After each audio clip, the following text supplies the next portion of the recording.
Hello world, welcome to Easy Homemade Alcohol.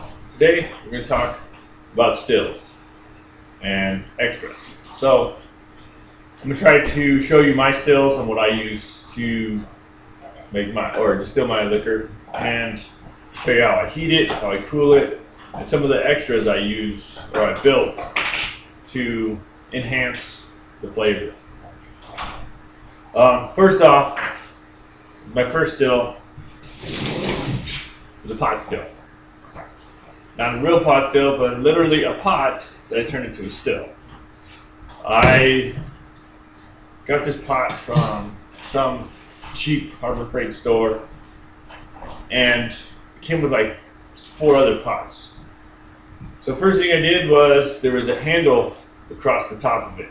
I took the handle off because I did not need it no more. I drilled some holes in it. This one was one of my first ones, so there's quite a few holes in it. I went a little excessive on the safety and instrumentation on the idea.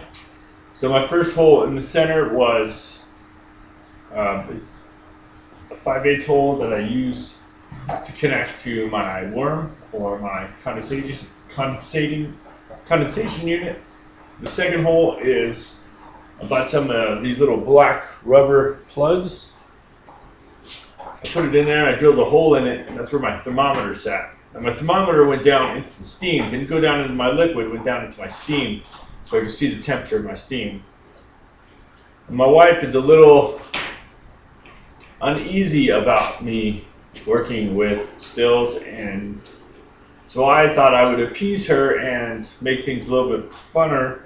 I drilled the third hole, or a second, 1, 2, 3 holes. The third hole in here I put a pressure gauge on it, just to see what the pressure was building up to. It was a -5 to a 10 PSI pressure gauge. It didn't work, but I didn't really care. And the last one was a pressure relief valve. Just a little tiny pressure relief valve, and once it hit 60 PSI, the pressure would open up and leak out. Never got there, so you do not have to put all these holes on here. You should put one on here for a thermometer and one on here for a connection to your worm. I do not run a thumper with my stills.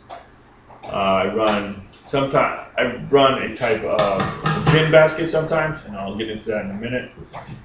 But I run straight out of here, straight into my worm, which we'll get into. My next still was the one I use more often now, is an old pressure cooker. Just a pressure cooker. I pulled the top off of it, drilled a hole right in the middle of it, and drilled the second hole for my thermometer. Put the black rubber plugs in there, or any kind of rubber plug, or you can even just set your thermometer right down in there. And then every now and then I pull the seal out of it, and I throw a little vegetable oil on it. Put it on, done and done. This works great because it doesn't leak as much as the pot still did. Now with the pot still, I should have mentioned, was sealing the top of it. So what I did was I took some food grade silicone, and I ran food grade silicone around the edge of here, and I tried running it around the edge of here, but this one fell off. It was a waste of time. So after I ran that silicone on there, I put it on, and I needed to hold the lid on just to give it a little security. So I started with clothespins, because clothespins are easy to come by, and we had a ton of them at my house. I just put them around the edges of it. It held it fairly well. You can also use little C-clamps if you have them. They work really well. I have a few of those. Or even heavier duty clamps. These are a little bit of overkill, because you shouldn't be building pressure in there anyway. It doesn't make sense to build pressure because you're just trying to get that thing to a light steam, allow the steam to come out. So heating source, I use an electric stovetop heater. It works great. In my garage, it's 120 volts, so I didn't have to run 220 anywhere, and it does a great job. It's easy to control. It's the only thing about it is when you shut the heat off, it takes a while for the heat to dissipate out of it. So if you've gone over your threshold, your 165, 168, 170, wherever your threshold is that you want to keep your stills at, if you turn that down, it takes a while to go down. It's not like a gas flame where you can shut it off and all of a sudden you're out of flame, so you're out of heat. But it still works great for me because I can do it all year round in my garage or in my laboratory. And I don't have a problem with gas fumes, butane, propane, any of that. But you can do it in your kitchen if you want to. My wife does not care for the smell, so I do it out here. And that's fine. I enjoy being out here in my own. So next we have a condenser. I have a 5-gallon bucket and I put a copper pipe in it. The only thing, the copper pipe comes down here, comes out, works perfect. I did add a second hole on here to drain, because when this thing's completely full of water,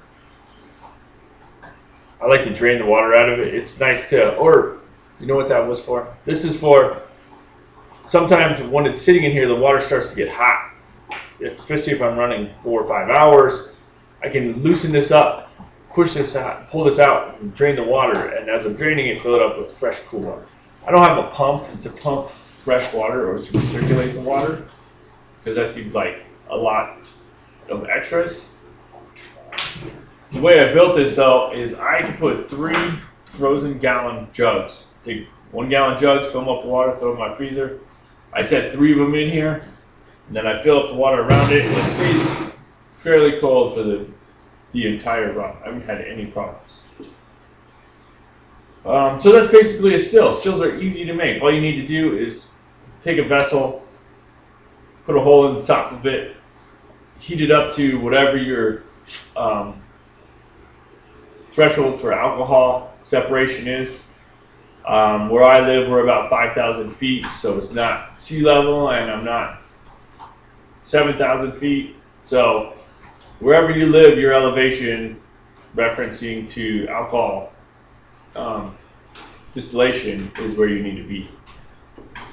A couple things I built to make my stills, to add to my stills. I don't really know if it does a whole ton, but some of it makes me feel better when I use it, and that's kind of what I like to do. First one is a column. This 2-inch column I built because I thought having copper with the copper sulfates would enhance my stills. What I did find out is this works really well to help control my temperature, because if my temperature gets a little hot in my pot still, then as it rises up, it cools down and condenses back. So only the best of the best gets up to the top. And I did solder it all together. And you may not have the ability to solder or not have the ability to get this stuff, but you don't have to solder. There's not a lot of pressure in these things. And if you ever use copper or pipe together like this, if you put these caps on, it's gonna stick. But I soldered it because I didn't care. I don't want to solder it. So to connect it, I took a compression fitting. This is a Haseloid compression fitting. I got from one of my last jobs. And some black O-rings. And this basically sits like this. And then I take this little the bottom spanner nut, or the bottom nut off. Pull the O-ring that sits right there.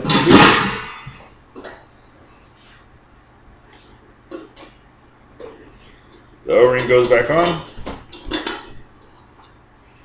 And then I got a good seal.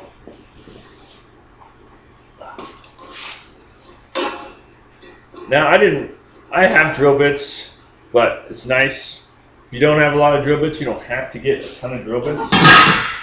The way I drilled these holes, I used a step bit. I'll take that one right here. That way you only have to buy one drill bit. Especially since this is supposed to be easy. That way I don't have to train jailbirds or nothing. It goes right on here. My worm, usually I have it in a bucket, and these two connect. I have another piece of copper piping that I use to connect it, but so that's my column I built for it. You don't have to have a column, but if you want to, it's just 2-inch pipe, and then I got it capped. It's 2-inch to a 1/2 inch on the both ends, and then I ran 1/2 inch copper pipe up to a union, and then this is a female fitting at the end to connect to my worm. My worm actually has, or my condenser actually has a shark bite fitting on it. I've seen people build columns using only shark bites. The reason I didn't is because shark bites are fairly expensive, especially when you're working with copper. And another thing I did with my condenser is I put a little clamp on my copper line, because different stills, different heights, sometimes I have to adjust this just a little bit.